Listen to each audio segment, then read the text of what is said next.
నమస్కారం ఘంటారావానికి స్వాగతం. ముందుగా ప్రధాన అంశాలు. ఢిల్లీ అసెంబ్లీ ఎన్నికలకు కొనసాగుతున్న పోలింగ్. ప్రజాస్వామ్య పండుగలో పాల్గొనాలని ప్రధాని పిలుపు.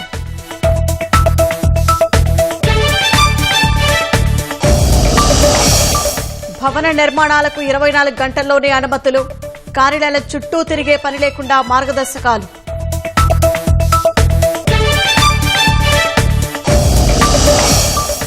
ఏఐ సెంటర్ ఆఫ్ ఎక్సలెన్స్ ఏర్పాటుకు కేంద్రానికి లోకేష్ వినతి. ప్రైవేటు పెట్టుబడులకు సహకరించాలని అశ్విని వైష్ణవ్కు విజ్ఞప్తి.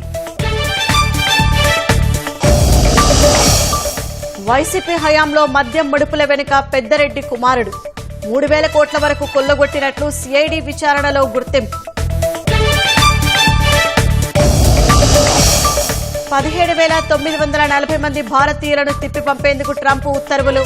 నిర్బంధంలో 2,467 మంది ఇండియన్స్.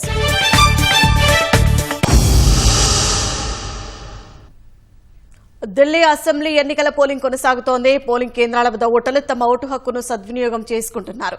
సాయంత్రం 6 గంటల వరకు ఓటింగ్ నిర్వహించనున్నారు. పురుషుల్లో ఉమేష్ గుప్తా, మహిళల్లో ప్రేరణ అనే ఇద్దరు ఇవాళ అందరికంటే ముందు ఓటు వేశారు. ముందుగా ఓటు వేసినందుకు వారిని అభినందిస్తూ ఈసీ సర్టిఫికెట్ ఇచ్చింది.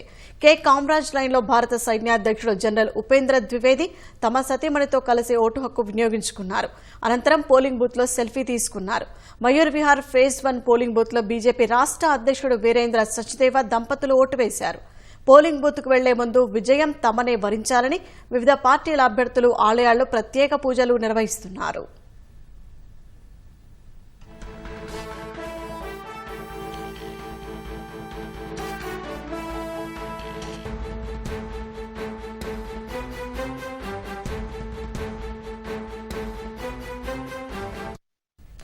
ఢిల్లీ ప్రజలంతా తమ తమ ఓటు హక్కును సద్వినియోగం చేసుకోవాలని ప్రధానమంత్రి నరేంద్ర మోదీ పిలుపునిచ్చారు.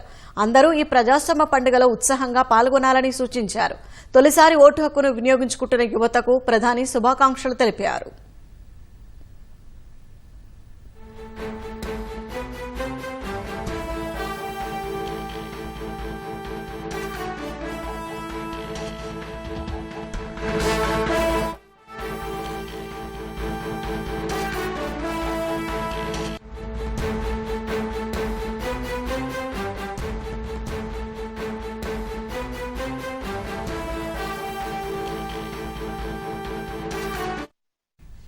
లోక్సభలో ప్రతిపక్ష నేత రాహుల్ గాంధీ నిర్మాణ్ భవన్లో ఓటు హక్కు వినియోగించుకున్నారు.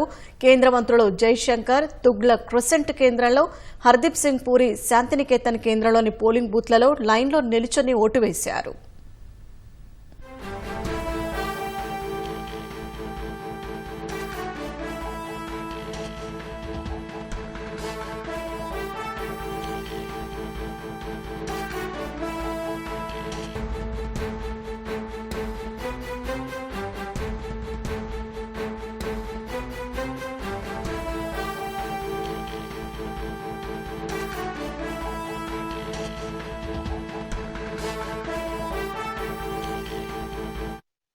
మొత్తం 70 స్థానాలకు 699 మంది అభ్యర్థులు పోటీ పడుతున్నారు. ఢిల్లీలో 1,56,00,000 మంది ఓటర్లు ఉండగా కేంద్ర ఎన్నికల సంఘం 13,766 పోలింగ్ కేంద్రాలను ఏర్పాటు చేసింది. ఎన్నికల భద్రత కోసం 220 కంపెనీల పారామిలిటరీ బలగాలను మోహరించారు. 19,000 మంది హోంగార్డులు, 35,626 మంది ఢిల్లీ పోలీసులు ఎన్నికల విధుల్లో ఉన్నారు. అధికార ఆమ్ ఆద్మీ పార్టీ, బీజేపీ మధ్య ప్రధాన పోటీ నెలకొంది. మూడోసారి పీఠాన్ని అధిష్ఠించాలని ఆప్, ఎలాగైనా హస్తలను సొంతం చేసుకోవాలని బీజేపీ, 10 ఏళ్ల తర్వాత తమ అదృష్టం కలిసి వస్తుందని కాంగ్రెస్ నిరీక్షిస్తున్నాయి. ఆప్, కాంగ్రెస్ అన్ని స్థానాల్లో పోటీ చేస్తున్నాయి. బీజేపీ 68 స్థానాల్లో, ఆ పార్టీ మిత్రపక్షాలు జేడీయూ, లోక్ జనశక్తి రామ్విలాస్ పాస్వాన్ పార్టీ ఒక్కో స్థానంలో పోటీ చేస్తున్నాయి. ఈ నెల 8వ తేదీన ఓట్ల లెక్కింపు జరగనుంది.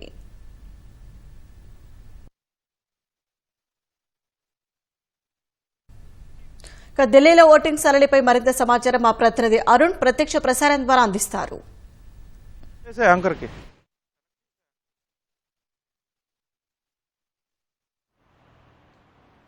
Thank you. ఈరోజు ఢిల్లీలో జరుగుతున్నటువంటి ఢిల్లీ శాసనసభకు జరుగుతున్నటువంటి ఎన్నికలకు పోలింగ్ ప్రక్రియ ఉదయం 7 గంటల నుంచి ప్రారంభమైంది. సాయంత్రం 5 గంటల వరకు జరిగేటువంటి ఈ ప్రక్రియలో దాదాపు 1,20 లక్షల మందికి పైగా ఓటర్లు తమ ఓటు హక్కును వినియోగించుకోబోతున్నారు. ఈ ఎన్నికలు రెండు ప్రధానమైనటువంటి పార్టీలకు కీలకంగా మారబోతున్నాయి. రెండు ప్రధానమైనటువంటి పార్టీలకు సంబంధించినటువంటి భవితవ్యాన్ని ఓటర్లు ఈరోజు నిక్షిప్తం చేయబోతున్నారు. ఈ ప్రధానంగా 70 అసెంబ్లీ నియోజకవర్గాలకు సంబంధించినటువంటి ఢిల్లీ అసెంబ్లీలో ఇప్పటి వరకు ఉన్నటువంటి వ్యవస్థ ప్రకారం చూసుకుంటే 58 జనరల్ సీట్లు, ఎస్సీ రిజర్వ్డ్గా 12 సీట్లు, మొత్తం 70 సీట్లతోటి ఢిల్లీ అసెంబ్లీ ఉంది. ఈ మొత్తం 1.55 కోట్ల మంది ఓటర్లు ఢిల్లీలో తమ ఓటు హక్కును వినియోగించుకోవాల్సి ఉంటుంది. వీరిలో 83.49 లక్షల మంది పురుషులు, 71.74 లక్షల మంది మహిళలు ఉన్నారు. కొత్తగా ఓటు హక్కు వినియోగించుకోబోతున్న వారిలో 25 లక్షల మందికి పైగా ఉన్నట్లుగానే ఎన్నికల సంఘం తెలిపింది. దీంట్లో తొలిసారి ఓటు హక్కు వినియోగించుకునే వారి సంఖ్య ఎక్కువగా ఉన్నట్లు, గతం కంటే కూడా ఎక్కువ పెరిగినట్లుగా, ఓటు హక్కు నమోదు చేయించుకున్న వారు కూడా ఎక్కువగా ఉన్నట్లుగానే కేంద్ర ఎన్నికల సంఘం తమ వివరాల ప్రకారం తెలుపుతా ఉంది. ఢిల్లీలో దాదాపు 95 ఏళ్లు దాటిన వారు, అంటే శతాధిక వృద్ధులుగా పేర్కొనేటువంటి వారు దాదాపు 800 మందికి పైగా ఉన్నట్లుగా కేంద్ర ఎన్నికల సంఘం వివరించింది. వీటితో పాటుగా పోలింగ్ స్టేషన్ దాదాపు 13,000 పోలింగ్ స్టేషన్లలో ఈరోజు జరిగేటువంటి ఎన్నికల ప్రక్రియ కొనసాగబోతోంది. ఈ పోలింగ్ స్టేషన్లో సగటున 1190 మంది ఓటర్లు తమ ఓటు హక్కును ఒక్కొక్క పోలింగ్ స్టేషన్లో వినియోగించుకోబోతున్నారు. దాంతోపాటుగా అన్ని పోలింగ్ స్టేషన్లో 100% వెబ్కాస్టింగ్ జరగబోతా ఉంది. అన్ని పోలింగ్ స్టేషన్లో ఏం జరుగుతుంది, ఎట్లా జరుగుతుంది, పోలింగ్ జరుగుతున్నటువంటి ప్రక్రియ మొత్తాన్ని కేంద్ర ఎన్నికల సంఘం ప్రత్యక్షంగా పర్యవేక్షిస్తూ ఉంది. మరోవైపు దేశవ్యాప్తంగా ఎదురు చూస్తున్నటువంటి దేశ రాజధాని ప్రాంతంలో జరుగుతున్నటువంటి ఈ ఎన్నికలు కీలకంగా మారబోతున్నాయి. ఇప్పటి వరకు ఉన్నటువంటి ప్రధానమైనటువంటి పార్టీ దేశ రాజధానిలో గత 10 ఏళ్లుగా తమకు అధికారం లేదు కాబట్టి అభివృద్ధి కుంటుపడింది అనేటువంటి పరిస్థితులు, అదే సందర్భంలో మిగిలిన ప్రస్తుతం అధికారంలో ఉన్న పార్టీ మరో రకమైనటువంటి ప్రచారంతో గత నెల రోజులుగా ముమ్మరమైనటువంటి ప్రచారాన్ని ఓటర్లను చేరుకునేందుకు అవకాశమైనటువంటి ప్రయత్నాలన్నింటినీ ఇరు పార్టీలు నిర్వహించాయి. మరికొన్ని పార్టీలు కూడా పోటీ చేస్తున్నప్పటికీ వారి విధానం ప్రకారం వెళ్తున్నాయి తప్ప ప్రధానంగా రెండు పార్టీల మధ్యన ఇక్కడ పోటీ నెలకొన్నట్లుగానే కనిపిస్తూ ఉంది. సో ఈ మొత్తం వ్యవహారంలో ప్రధానంగా 3 అంశాలు ఢిల్లీ ఎన్నికల్లో ప్రభావితం చేయబోతున్నాయి. ఒకటి అభివృద్ధి, 2 సరైనటువంటి ప్రభుత్వం నడిపేటువంటి విధానము, 3 ప్రజలకు చేరాల్సినటువంటి పథకాలు, ప్రజలకు చేరువవుతున్నటువంటి పథకాలు. ఈ 3 ప్రధానమైనటువంటి అంశాల ఆధారంగానే ఢిల్లీ ఎన్నికలు ఇప్పుడు కొనసాగుతున్నాయి. ఈ రోజు సాయంత్రం 5 గంటల వరకు జరిగేటువంటి ఎన్నికల ప్రక్రియలో 1.55 కోట్ల మందికి పైగా తమ ఓటు హక్కును వినియోగించుకోబోతున్నారు. దాదాపు 13,000 స్టేషన్స్లో జరిగేటువంటి పోలింగ్ స్టేషన్లో జరిగేటువంటి ఎన్నికల ప్రక్రియలో తమ ఓటర్లు తమ ఓటు హక్కును వినియోగించుకోబోతున్నారు. దేశ రాజధాని కావటం, అదే సందర్భంలో ప్రతిష్టాత్మకంగా ఎన్నికలు జరుగుతుండటం, ఎన్నికల సంఘంపై కూడా అనేకమైనటువంటి ఆరోపణలు, అనేకమైనటువంటి విమర్శలు వస్తుండటంతో కట్టుదిట్టమైనటువంటి భద్రతా ఏర్పాట్లు చేశారు.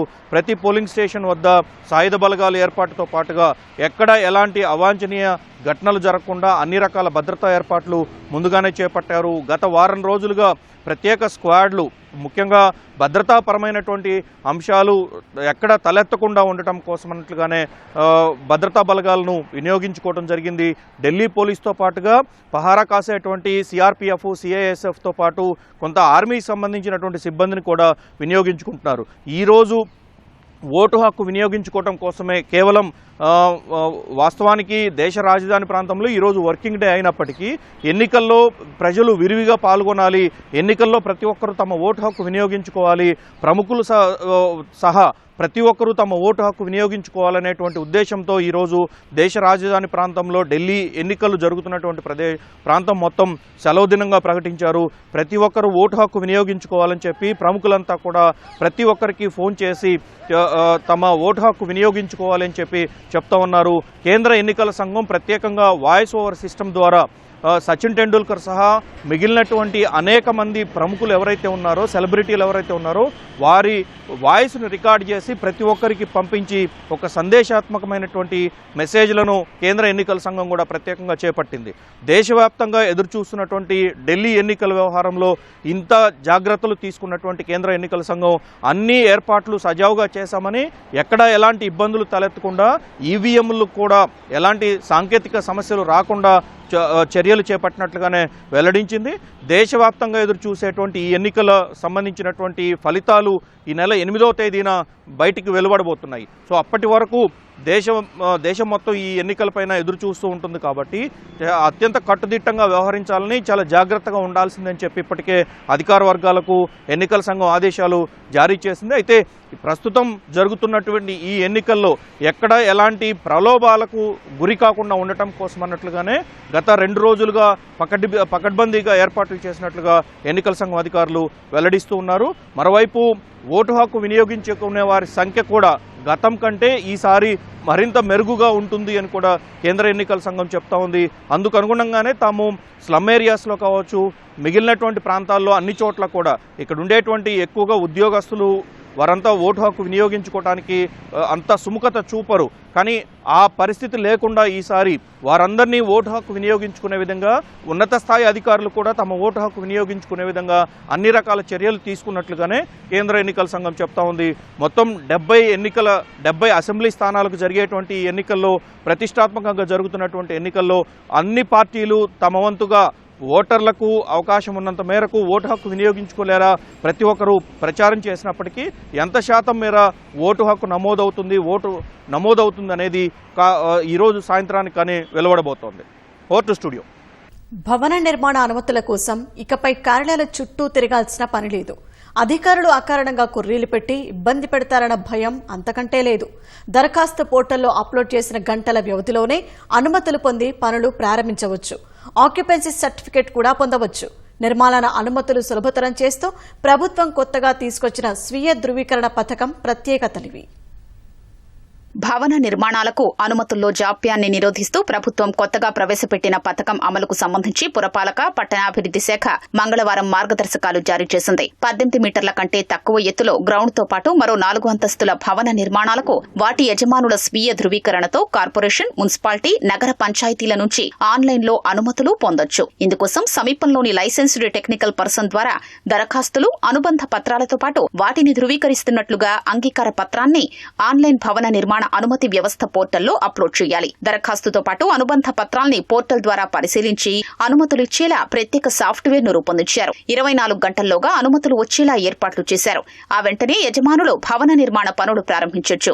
నిర్మాణం పూర్తయ్యాక మళ్లీ ఆన్లైన్ పోర్టల్లోనే ఆక్యుపెన్సీ సర్టిఫికేట్ కోసం దరఖాస్తు చేసుకోవచ్చు. భవన నిర్మాణాలకు ఆన్లైన్లో అనుమతులు తీసుకున్నాక పనుల నిర్వహణపై పట్టణ ప్రణాళిక అధికారులు ఇప్పటి వరకు చేపట్టిన పోస్ట్ వెరిఫికేషన్ పద్ధతిని ప్రభుత్వం తొలగించింది. అధికారులు కొందరు భవన నిర్మాణ యజమానుల్ని డబ్బు కోసం ఇబ్బంది పెడుతున్నారనే ఫిర్యాదులతో ఈ నిర్ణయం తీసుకుంది.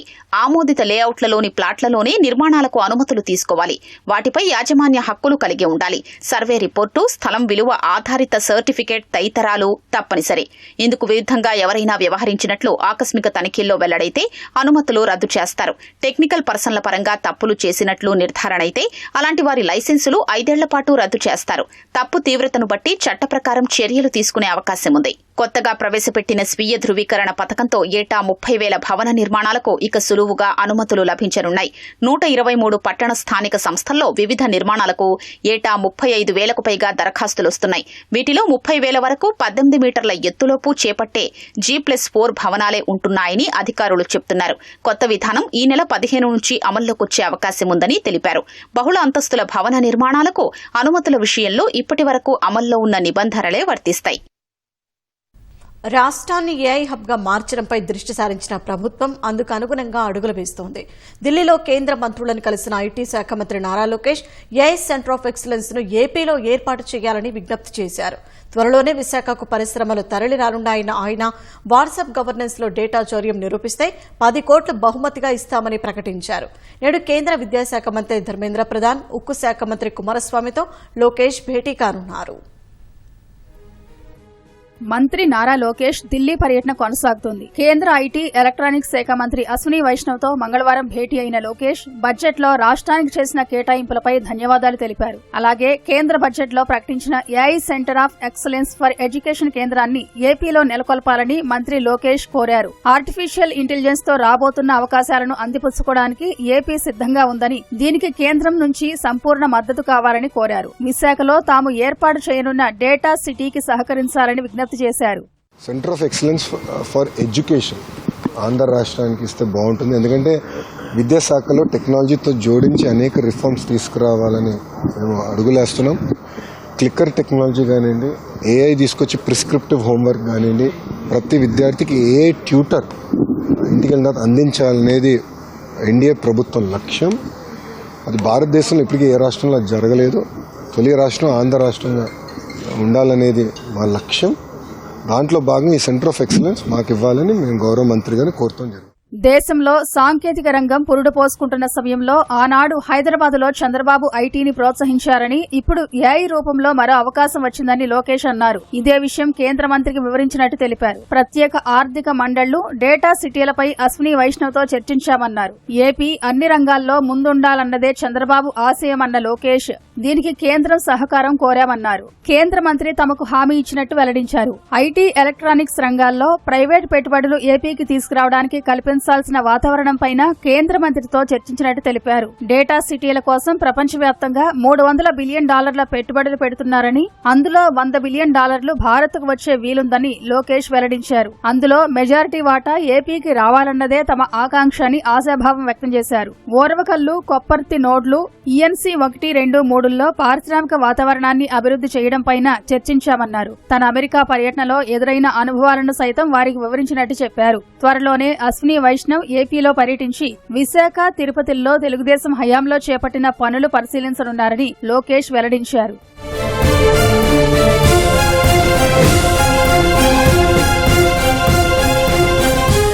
విశాఖలో టీసీఎస్ కార్యకలాపాలు మరో 2 నెలల్లో ప్రారంభం కానున్నాయని, దానికి శాశ్వత క్యాంపస్ ఏర్పాటు కోసం భూ అన్వేషణ జరుగుతోందన్నారు. కాగ్నిజెంట్ పై త్వరలోనే ప్రకటన వెలువడుతుందన్నారు. వాట్సాప్ గవర్నెన్స్ గురించి కేంద్ర మంత్రి వైష్ణవ్ దృష్టికి తీసుకెళ్లగా పౌర సేవలను అన్ని ప్లాట్ఫామ్లపై తీసుకురావాలని ఆయన సూచించినట్లు లోకేష్ తెలిపారు. వాట్సాప్ గవర్నెన్స్ పై ఇతర రాష్ట్రాలు సైతం ఆసక్తి చూపుతున్నాయన్నారు. వాట్సాప్ గవర్నెన్స్ లో డేటా శౌర్యం జరుగుతుందని వైసీపీ నేతలు అసత్య ప్రచారం చేస్తున్నారని లోకేష్ మండిపడ్డారు.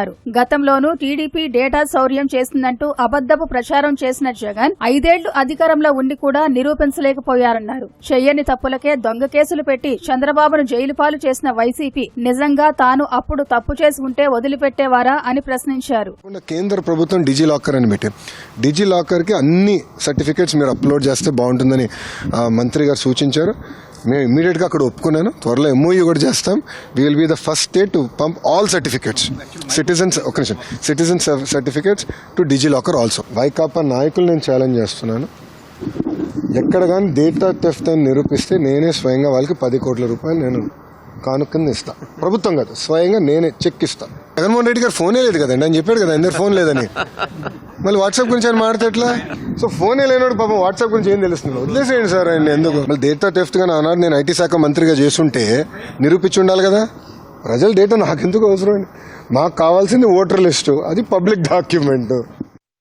వైసీపీ హయాంలో రాష్ట్రంలో జరిగిన భారీ మద్యం కుంభకోణం వెనుక ఆ పార్టీకి చెందిన కీలక నేత కుమారుడే ఉన్నట్లు సమాచారం. చిత్తూరు జిల్లాకు చెందిన ఆ పెద్ద నేత పెద్ద కుమారుడే ఈ హవాలా నెట్వర్క్కు సారథ్యం వహించాడు.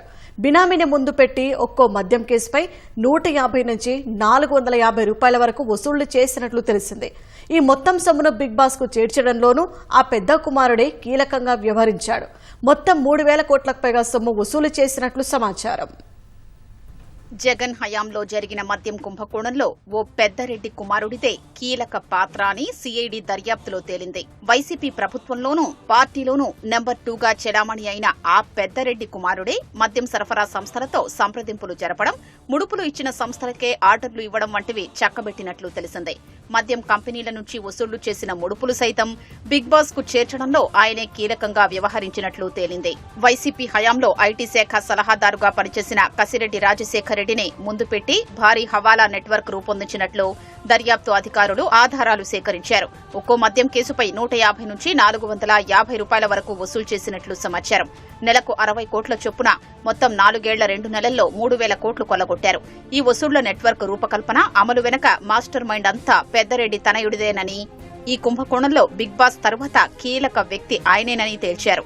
సరఫరా సంస్థల నుంచి కొనుగోలు చేసిన మద్యానికి బేసిక్ ధరలు అడ్డగోలుగా పెంచేసి దోపిడీకి పాల్పడ్డారు. చిత్తూరు జిల్లాకు చెందిన ఈ పెద్దరెడ్డితో పాటు ఆయన తనయుడు సైతం ప్రజా ప్రతినిధులే. తండ్రి గనులు, భూములు దోచుకుంటే కుమారుడు మద్యం కుంభకోణంలో అన్నీ తానై వ్యవహరించాడు.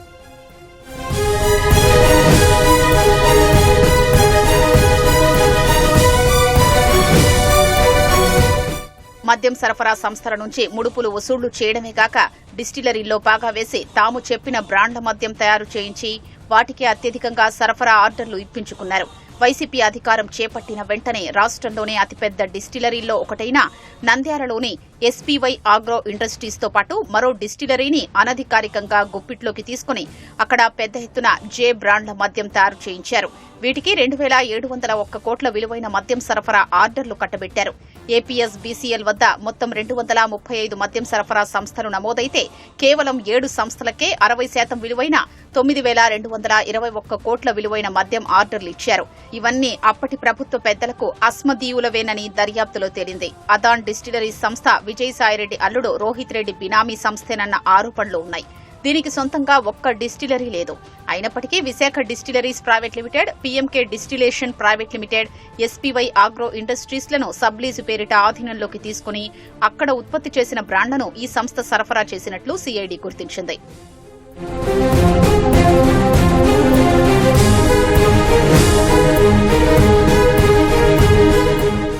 మద్యం సరఫరా ఆర్డర్లు దక్కించుకున్న సంస్థ నుంచి ఓ ప్రతినిధిని నియమించుకున్నారు. అతను బాగా నమ్మకమైన 2-3 క్యాష్ హ్యాండర్లుగా పెట్టుకుని ముడుపుల సొత్తు వారికిచ్చేవారు. వారు ఆ సొత్తును కసిరెడ్డి రాజశేఖర్ రెడ్డి నియమించిన కొరియర్లకు అందజేసేవారు. నిత్యం ఒకే చోట కాకుండా వేర్వేరు ప్రాంతాల్లో అందజేసేవారు. ఎప్పటికప్పుడు వారు ఫోన్ నంబర్లు మారుస్తూ ఉండేవారు. కొరియర్ల ద్వారా వచ్చే సొమ్మును ఓ కీలక వ్యక్తి ద్వారా కసిరెడ్డి రాజశేఖర్ రెడ్డికి అందేది. ఆయన దాన్ని పెద్దరెడ్డి కుమారుడికి అప్పగించేవారు. ఆయన దాన్ని వివిధ రూపాల్లో బిగ్ బాస్ వద్దకు చేర్చేవారు. ఈ విధంగా 7 అంచెల్లో నల్ల సొమ్ము బిగ్ బాస్ చెంతకు చేరేది.